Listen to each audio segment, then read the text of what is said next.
All right, let's get started. And if anybody else shows up, then that'll be fine. So today we are going to talk about how to write a lab report, which is a pretty important part of this course since it's going to determine a good portion of your grade. And in general, it's good to know how to communicate the science that you do, whether it's in this class or in your research or in any other context, really. So I wanted to start just by thinking about these two questions, which is why is it important to write up your results, and then how should you write a lab report? And to help get us thinking about these questions, I printed out on this handout that has a good chunk of text on it. The top part is Ira Remsen's account of his experiment with copper and nitric acid. If you have not read it before, it's a pretty good read, so if you could skim that. And then at the bottom, there is a shorter description of the same experiment in a way that you may find it written either in a lab report or in a scientific paper if you're going to publish these results. So if you guys want to give those a quick skim through, and then we'll use those to sort of talk about these topics of how do you communicate your science. And if you've never seen this experiment done before, I have a little bit of video to show what happens when you put nitric acid on a penny, so you can have an even more vivid visual of what Ira Remsen was going through when he decided to pick this up and throw it out a window. A few drops of nitric acid are placed on an older copper penny.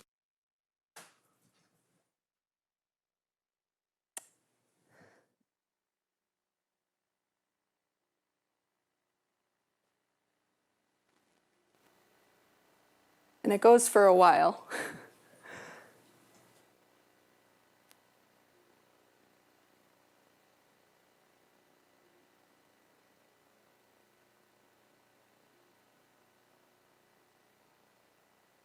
So that should give you a little bit of an idea of kind of the situation that he was in. And so, having had a chance to skim these two things, does anyone have any answers to these questions about why is it important to write up your results, or how should you communicate your results to other people?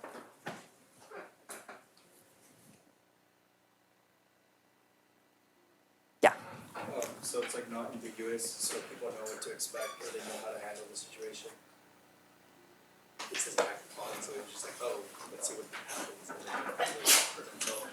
Yeah, using really clear language so that people know what is going to happen. Like he said, the language acts upon is very vague, and it led to this experiment happening where Ira Remsen burned his hands on some nitric acid. So instead of acts upon, saying things like, what else could you say instead? What are better words you could use to warn people of what's going to happen?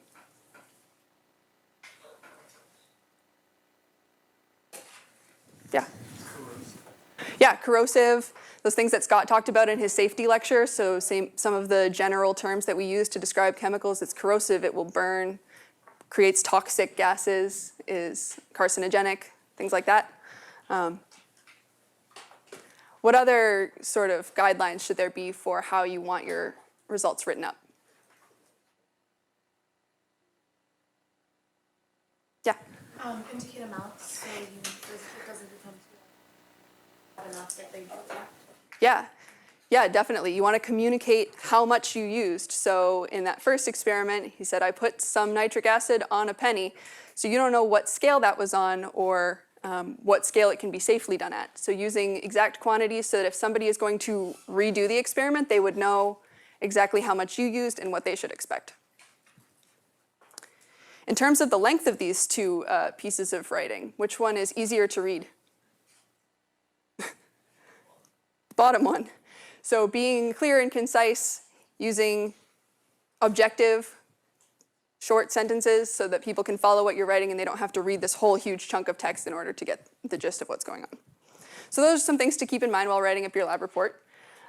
There's a picture of Ira Remsen. He was a chemist in the 1800s. He was born in 1846, and he became the president of Johns Hopkins University and also is well known for discovering the sweetener saccharin, which he also discovered by tasting it on his hands as a result of some more poor lab technique. So, I mean, he became pretty famous, but don't follow his lead necessarily in that way. So a good lab report starts before the lab even begins, and so here are some things that you should be keeping in mind before you even come into the lab to help set you up to be able to do the experiment successfully and to be able to have the data that you need to write a lab report. So you want to know planning your procedures ahead of time, things that can influence your results, what quantities you need to measure, and what data and results you'll need to collect so that you can have all of this in your notebook so that when you go to write up your report, you know you have all of the information that you need. It's very hard to go back into the lab and write something down that you forgot after you're in your dorm room at 10 p.m. the night before the lab's due going, oh no, how much did this weigh?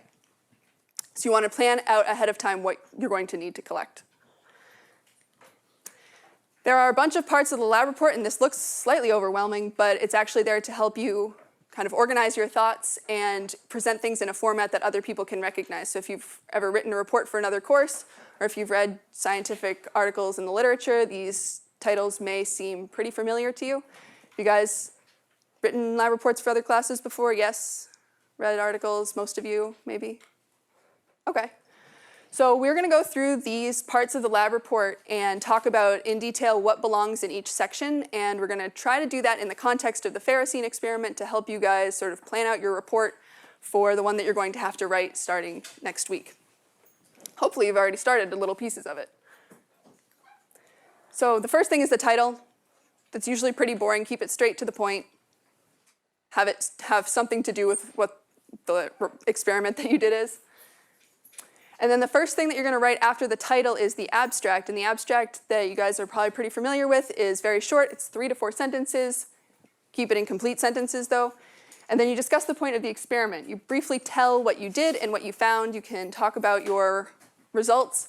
If you have any yields, melting points, easily digestible results that you can put at the end. So for your ferrocene, you would say, I synthesized ferrocene, this many grams, this was its melting point, something like that.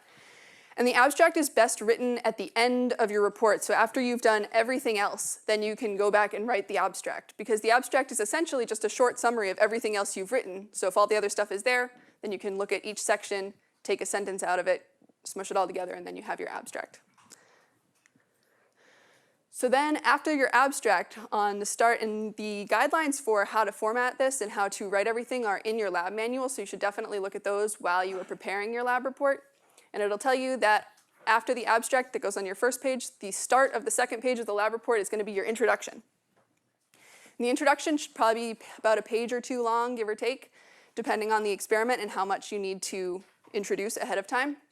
And you're going to tell the reader what you plan to do and why they should care about it. Give any background that is necessary, so any historic background, any scientific background, experiments that have come before this one that influenced your work. Include balanced chemical equations of important reactions. This is very important. So if you're going to be doing some sort of chemical reaction, which in this lab we did 2, then you should include the balanced chemical equation for the work that you're planning to do. And then also any fundamental mathematical equations that you plan to use to analyze your data. In this case, we don't have so many in this lab, but in future labs, like the catalase lab, when you're doing kinetics, you'll have a lot more mathematical equations that you're going to need to use and explain to your reader at the beginning so that they know what's coming. And then you want to discuss any important techniques and why you need to use them in the lab, sort of their relevance to the experiment that you are planning to do. So, with this in mind, let's brainstorm what might go in the introduction of your ferrocene reports.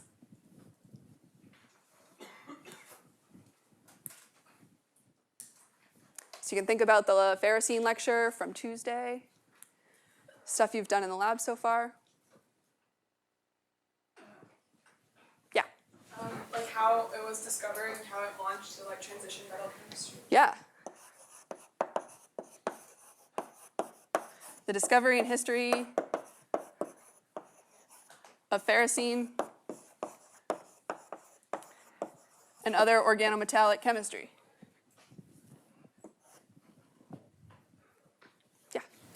Relevant uses of ferrocene. Yeah, uses of ferrocene.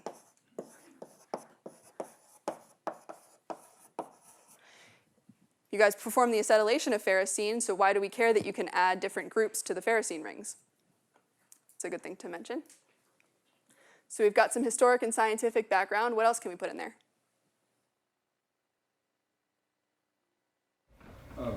Like the synthesis of ferrocene, so like the equations with the organic molecules. Yeah. Also the acetylation of ferrocene.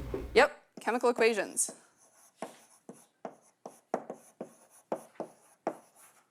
For ferrocene and acetylferrocene. Ooh.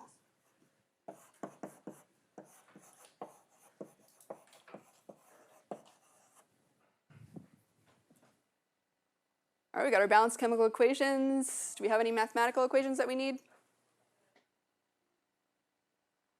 No? Then what techniques might you talk about?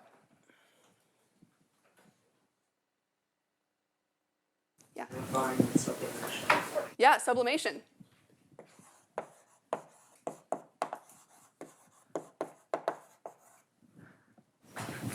Inert atmosphere. Yeah, inert, air-free technique.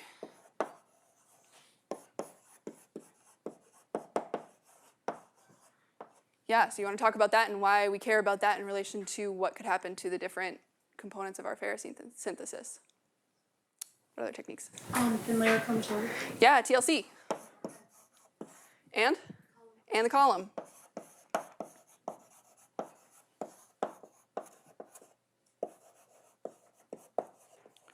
Running out of room. So yeah, TLC and column chromatography. So how you're going to purify your products when you're done. Yes. Anything else? Filtration. Yeah, we could talk about filtration, how you're going to isolate your products from during the synthesis. Measuring melting point, calibrating position. Yeah, melting point. Melting point and how you could use the melting point analysis. So what does the melting point tell you? What information are we getting from that? Why are we taking melting points? Yeah. Still tell you the purity, yeah. So you can compare it to the literature values, and you can look at the width of the melting range to see how pure your compound is. So all of these things are good things that you can discuss in your introduction. And you don't need to go into crazy amounts of detail, but you want to give enough detail that the reader will know why those are important for your particular experiment. Good. So a note on including equations in the lab report. We said that you need to include any mathematical or chemical equations that you're going to be used in the introduction. And the way that you do this is you give each equation a number. And when you write it in your report, you'll write either the chemical equation or a mathematical equation, and then over to the right in parentheses, you'll number them, and you'll number them in order.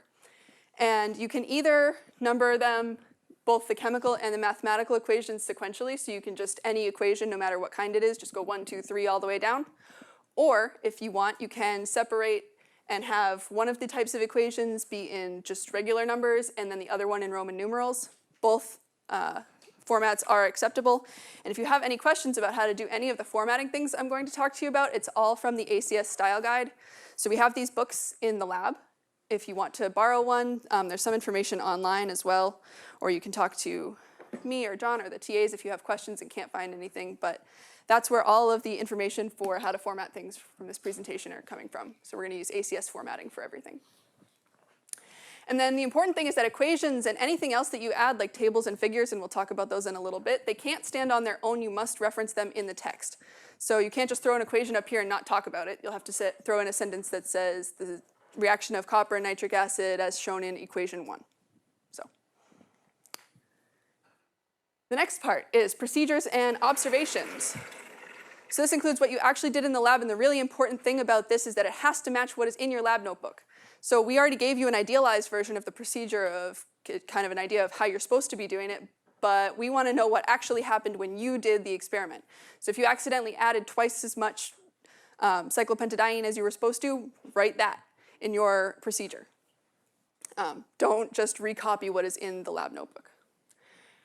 Draw a diagram of any specialty glassware that you use. So you don't need to tell us piece by piece how you assembled your glassware. You can just draw a picture and say, I set up a distillation as shown in figure 1. And that's all you need to do. And then you need to give enough information for one of your classmates to recreate the procedure. So again, you don't need to go into excruciating detail about how you injected things out of a syringe. Assume that one of your classmates is reading this and they have the same knowledge that you do. So if you say, I used a syringe to measure this, or a syringe was used, because you're not supposed to use pronouns, then that will be enough information for one of us to recreate the experiment. include all the information about a chemical with the correct precision. So you want to, if you know when you're measuring, and we'll talk about this next week in our lecture, about the different precision of glassware, you want to include all relevant significant figures. So if you're measuring something that has more than one decimal place, include all of the decimal places. So 5.2 milliliters of 8 molar nitric acid was added, not just 5 milliliters of added. And if there's any specific way that you added things, like when you guys added your aliquots, you did 0.25 milliliters at a time, you want to include that so that people don't add it all at once, something like that. Or if you add something drop-wise, make sure that's included. And then you want to give brief observations about color, texture, and state of matter of your product. So you can say, I formed 5 grams of a white powder, something like that, just so that, again, when the reader's doing the lab, if they get a white powder, they want to know, oh, is this correct? Yes. And then if there are any safety concerns that are relevant or unusual, those can also go in your procedure and observation section. So, again, thinking about ferrocene, what are you going to write out the procedures of? What was the first thing that we did? Or I guess not even that you guys did. Cracking the cyclopentadiene. So even though you guys didn't do that necessarily yourselves, that was an important part of the procedure, so you should include cracking the cyclopentadiene monomer. Sorry, I have a question. Yeah. Like with this, and also when we draw the figures. So if we're drawing like the chemical equation for the pentadiene, or like drawing sublimation, we just scan those into the lab report. Yeah, so if you're going to be drawing any pictures of glassware or chemical equations, you can handwrite them and scan them in and insert them as pictures into your lab report, if that's easier. You can also use, for chemical equations, especially ChemDraw, if you have access to that on a lab computer, or I think there's some free versions like Marvin Sketch or ChemDoodle that you can find online that'll give you the actual chemical structures that you can draw, and then you can just copy and paste those into your lab report. And also, if you have ChemDraw, it has a glassware feature where you can actually build different glassware setups. So you can build a distillation in there if you wanted to. But yeah, if you handwrite anything, like equations or pictures, you can scan those in and insert them as a picture.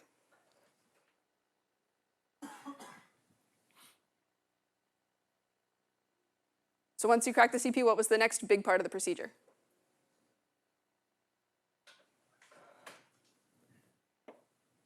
First thing you made.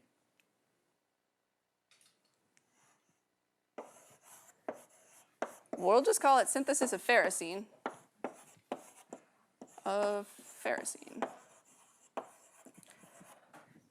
So that would be, yeah, preparing the KOH, preparing the iron chloride, mixing them together, shaking for who knows how long. And then your filtration and your isolation of the ferrocene. Then the next thing was the synthesis of acetylferrocene.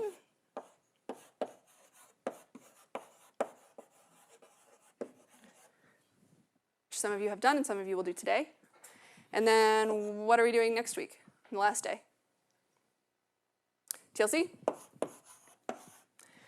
The important parts of that are running the TLC and also choosing your solvent. So you want to make sure that you include both of those things in there.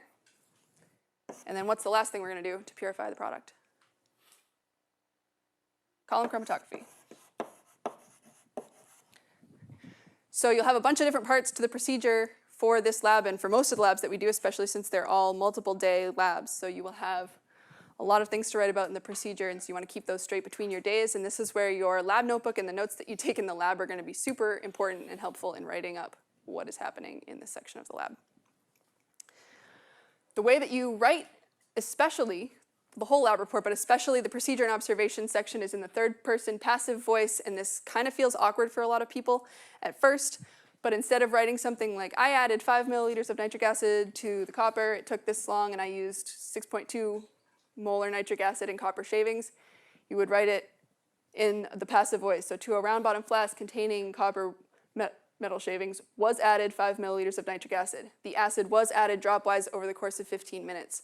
So there are no real actors in your lab report except for the chemicals themselves. So the chemical was added. By who? We don't care. You want to write in the passive voice. And as an example, here is an article that was recently published in JACS, the Journal of the American Chemical Society, and you can see that this is how a procedural section is written for something that's going to be published. And one of the ways that you can do it, you can either say in the sentences like 10 millimoles of 2,4-dibromobutyryl chloride was added, or you can put the quantities in parentheses. And in this case, they've chosen to do it in millimolar. In your lab report, you can use whatever quantity you measured. So if you measured it out in grams or milliliters, then that's what you should write in your report here. So that's an example of thing. And something to note, this didn't copy over well when I copy and pasted it, but you should definitely always make sure to superscript and subscript things as appropriate. Take the time and do it.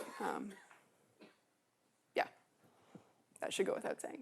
And one of the handouts that I gave you is also another example of a procedural section that has been written for a lab that you guys are not going to do, but it's another example of how the language can go and what it looks like when it's all written.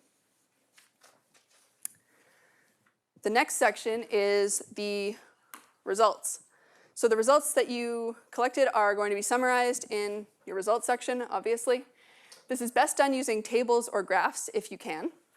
And this is not the place to analyze your data, so you don't want to be making any comments about it, saying, oh, I got this terrible yield of 22% or whatever. I mean, you don't really want to write that anywhere, but here you're just presenting the results, and then you will talk about them and what they mean in your discussion section. So, what sort of results are you going to have for your ferrocene lab? And if you're going to put them in a table, what would our table look like? What are some good headings for the data that we will have from ferrocene? Yield. What units? Grams. Grams, sure. You can do grams, you can do milligrams, depending on how successful your synthesis was. The first column should be like name. Yeah, compound name. What other data can we talk about? No, all the way on the left. Melting point. Melting point, yeah. We'll throw that over here because it's small.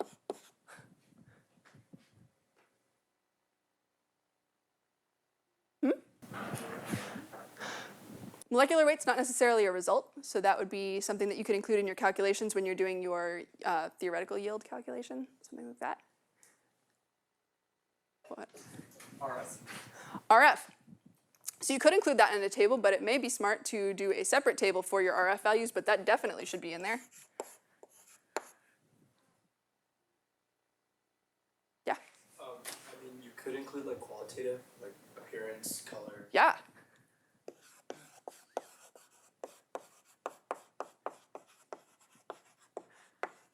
Color or appearance, so you can say it was light orange, dark orange, red. It was a powder, it was clumpy. You got big, giant crystals of it. Whatever you got.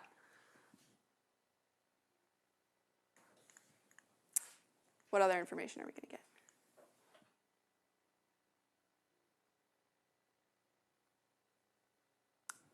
Related to yield, but what's another way to report yield?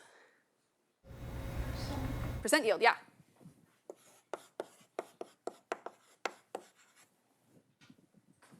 Excellent. So this would be a really great table to include in your ferrocene report with all of this data in it. And then what compounds are we going to have all of this information for? Ferrocene. Ferrocene. What kind of ferrocene? Crude ferrocene. What? Purified. Purified ferrocene?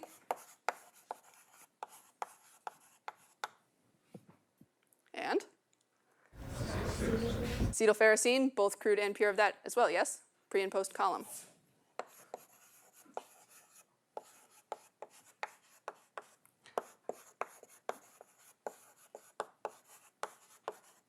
You may not have all of this data for all of these compounds, but you should be pretty close.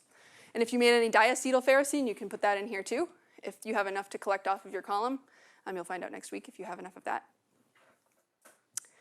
So, yeah, so those are your results. Anything else that we're missing in terms of results for this lab?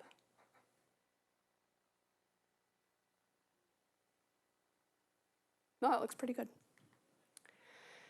So if you wanted to insert a graph, which in this case, we don't really have any graphs necessarily that would go into your lab report, yes. Where's the calibration come from? What a great question. So you guys are making the calibration curve for your melting points, right? Where would you put that? We have 1 vote for calculations, 1 vote for appendix. Any thoughts? So the things that get inserted into your results section or your calculation section are things that are very directly related to the goals of the lab.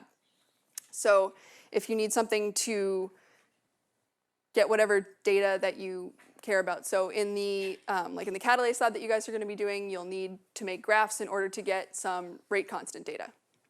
So those graphs are super important to the goal of the lab. Is a melting point calibration curve very important to our stated goal of this lab? Not necessarily, but we need it in order to get the data that we care about. So that's something that can go in an appendix. And that would be an excellent spot for your melting point calibration curve.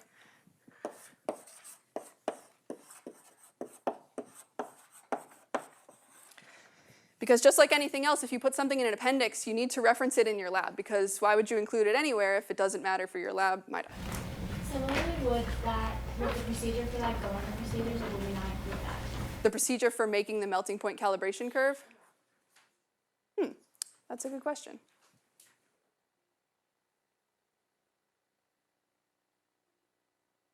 Any thoughts? Put it in the appendix? Yeah, so again, that's something that can probably go in the appendix because it's not super important to your actual lab, but In the procedure section, like a list of every instrumentation we use, like there's typically right in this section, and then like a list of different techniques, and you can put melting point determination in there and say the machine was calibrated X, Y, Z. yes, that's also a good way to do it. So there's a couple ways. So one would be to put the procedure in the appendix with the melting point calibration curve and have a note in your procedure saying see appendix for calibration curve and the procedure for generating it. Or when you are making your procedure section, you can have different sections for all of the different things that we did. So you would have sections of the procedure for the synthesis pieces and then sections of the procedure for the techniques that you use. And if you wanted to put a technique section for the melting point, then you could say melting point was determined this way and then talk about how you made the calibration curve there. So there's a couple ways to do it. As long as the information is there and referenced well, then that is acceptable.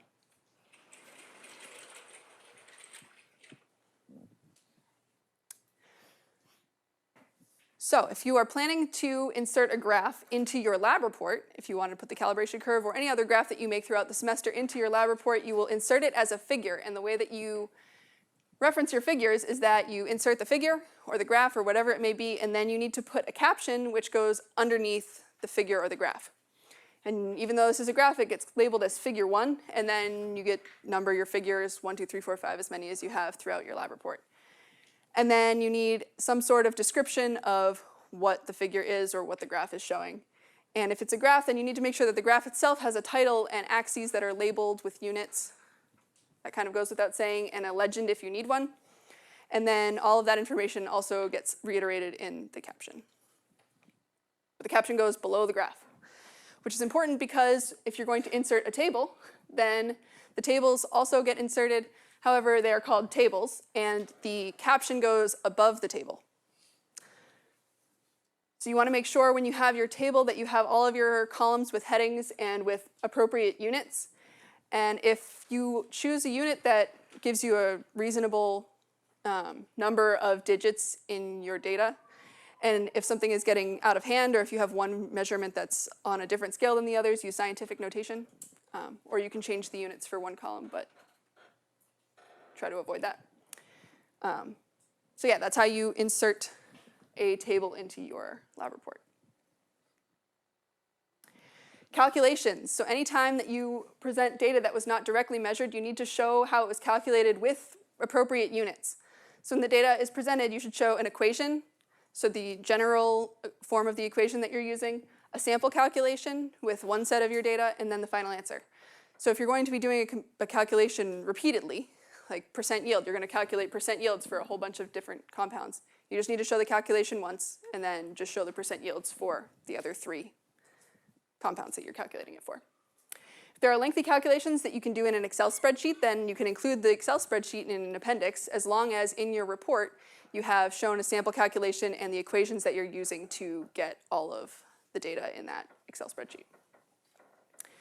You can also include if you have a lot of calculations, you can include them in an appendix as long as the data is well labeled and the sample calculations and equations have been shown. And again, all of this should be in your report somewhere. And then if you need to add more in an appendix, you can if your report's getting really long. So the discussion. This is where you finally get to talk about your data and what it means. So you will summarize your key results, explain any difficulties or errors that led to erroneous results. So if you accidentally spilled some of your ferrocene solution, then you might talk about how that impacted your yield. Offer suggestions to improve the experiment. So one of them could be maybe change the glassware that you're using if you're spilling a lot of chemicals. Or if you have an idea for different chemicals that we could use that would be better for this similar procedure, that would be a good time to talk about it. Or adjustments to the length of time that you do something. Anything that you can think of that may improve the lab, this would be a nice spot to put it. And then answer any questions that are posed in the lab manual. There are no questions in the lab manual for the ferrocene experiment, but you'll notice if you look at the other labs throughout later in the semester, at the end of the lab, there are a set of discussion questions that relate to the procedures and the data that you will collect in the lab. Do not just answer those questions in a list. A lot of them are numbered. Don't go through and make your discussion a bulleted or numbered list of answers to these questions, and don't just write one sentence after the other. That's very obviously just answers to the questions. Your discussion section should flow nicely. This will be the longest section of your lab report, and it should be the one with the most thought put into it, so make it flow like a nice piece of writing. Your TAs have to read these. They will appreciate them much more if you write with good grammar and in a way that is intelligent and easy to follow. The answer should tell a coherent story throughout all of your discussion. You can talk about sources of error that either came from you or random errors, and we'll talk about different types of error again next week. And then analyze your data and your errors. So your calculations should have already been done, so do not include more calculations in your discussion. If you need to calculate something, go back and do it in the results section. But now you want to analyze the data and talk about what it means. So you've reported your melting point, you've reported all of your yields, you've reported your RF values. What does it mean? What does it say about the success of the experiment? Go back to your intro and say, hey, this is what I said I was going to do. Did I do it? And here is my data to explain why. So what can we talk about in the ferrocene discussion?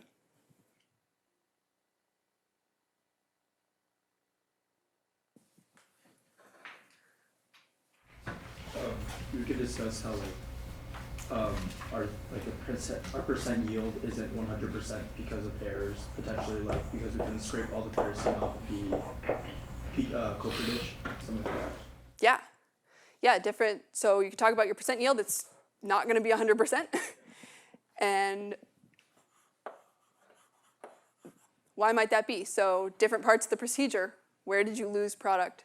Scraping it out of the round bottom, that was really hard. A lot of people were struggling to get all of their acetylferrocene out of the round bottom yesterday. Or scraping stuff off of with ferrocene when you sublimed it, different pieces. So you can go back again, and this is a good spot when your notebook is going to help you a lot. If you take good notes in the lab, then you'll know, oh, yep, that's where my product went.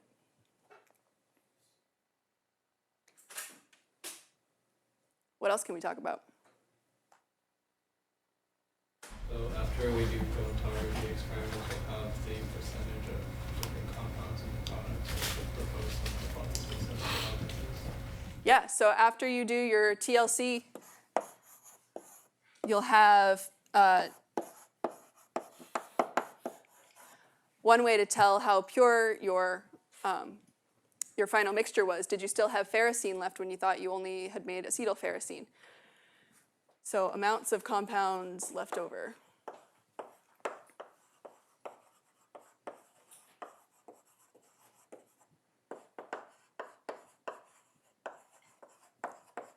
So you'll have that information from TLC and from your column. When you run your column and you separate out your ferrocene and your acetylferrocene, you'll see how pure your product was, and you can talk about that and why you may not have had a completely pure product. What else?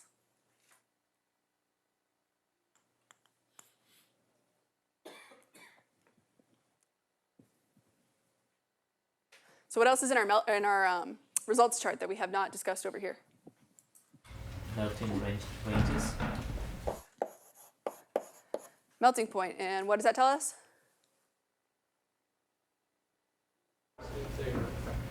Same thing, you could get purity. So was your melting point too low or a wide range? Ooh. What else can your melting point help you tell to some extent?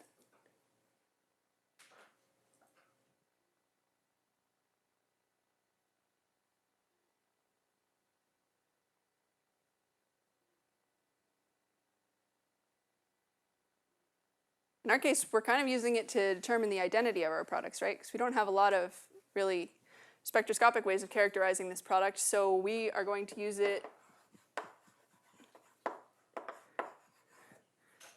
to identify your products.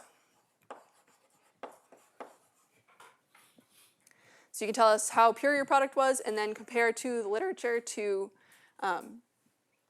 see what the identity is, and hopefully your melting points of ferrocene and acetylferrocene are not the same, so that you did in fact have some evidence that you made a different compound.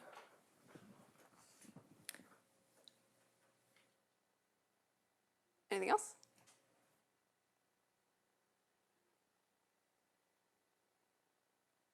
Mine. Maybe explain the color and appearance of the thing. Yeah.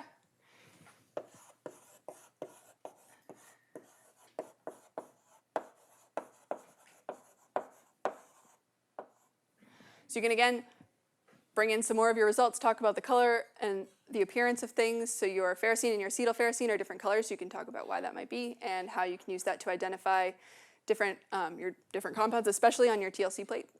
So when you run your TLC and in your column, you'll be able to tell your compounds apart by color, hopefully. So yeah, and then again, if you had any suggestions for how to improve the procedure, those can also go in your discussion. If you were doing something and said, oh, this would be much better if we did it this way, or the sublimation, I found this cool trick for it, please tell us. And perhaps your genius idea will help us improve the lab for future semesters of students. Then at the end, there's a conclusion. So you briefly summarize your results. This, again, is pretty similar to the abstract. It'll just be about a paragraph, maybe a little bit longer. A statement about whether you achieve the goals for the lab, then wrap up your discussion section and kind of tie everything together. Based on the abstract and the conclusion, if people read those two parts, they should have a generally pretty good idea about what happened in the lab. And if they want details, then they can read the rest of it. So conclusion again, wrap it all up. And then once you're done with all of this, go back and write your abstract, because now we have all of the information that needs to be neatly summarized in our abstract. The very last thing that we need to talk about is references. So at the end of your report, you need to list all the sources that you use, but you also need to cite them in the text, and this should not be anything new. Do not use Wikipedia as a reference. You can cite the lab manual and the lectures. That's a good idea. And then there's also a handout that I gave you as to the format of how to cite different commonly referenced sources like books, articles, things like that. The ACS style guide also has information about how to cite any type of reference that you could ever need to cite. The in-text citations, there are 3 ways that you can do them. So if you're planning to cite this article in your lab report for some reason, then you would have a sentence, and then the first way to do it is to include the author's name and then the year. You can also have a numbered list and use superscripts at the end of the sentence.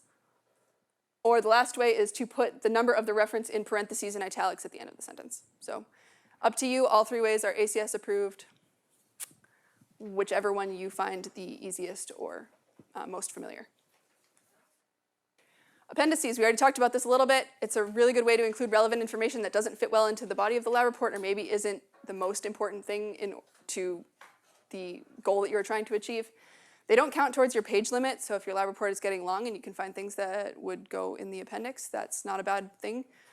Don't put stuff that should be in the lab report in the appendix just for the sake of giving yourself extra space in the lab report. We will take points off for that. Appendices have a number and a title, so Appendix 1, and then you would say what's in Appendix 1. Refer to them in the text of the report like anything else. The format, this is probably the most important thing that you guys care about. There's a 10-page limit, plus or minus 2 pages. So if yours is significantly shorter than 10 pages or significantly longer, then you will start to lose points. 10 pages should be the right amount of space to talk about all of the results in all of these labs. 1.5 line spacing in Word, 1-inch margins, 12-point Times New Roman font, pretty standard stuff, and then print it out. If we want an electronic version, we will request it, but most of the grading is done by hand, so we print it out and we will give you back the hard copy the following week. Ethics, we've talked about this before already.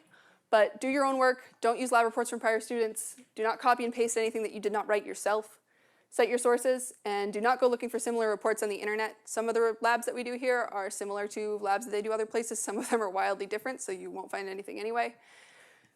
The TAs and instructors are here to help you succeed, so we are the ones who are grading your lab reports, so instead of going and looking up some random report from some other person at a different institution on the internet, come talk to us.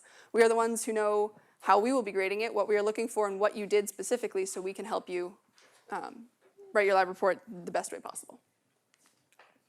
Here is the point breakdown for how most of the lab reports are graded. You can see that the discussion and the results portion are weighted more heavily than the rest of it.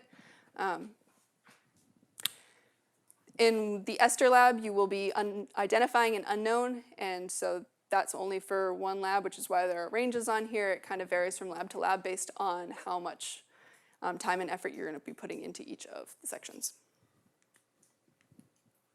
Submission and grading. So labs are due at the start of lab when the date's listed in the lab manual. There is a locked box outside of the stockroom in the lab, and that's where you will turn your lab in. Do not turn your lab into your TA's mailbox, or to my mailbox, or to John's mailbox.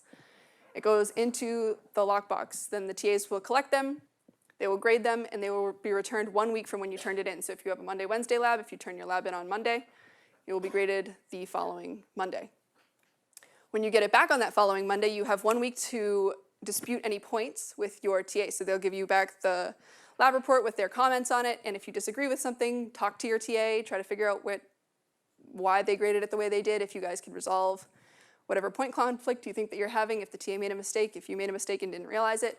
Figure it out. If you can't figure it out, then you can submit your report to me and I will regrade the entire thing for either more or less points depending on how well you wrote your lab report.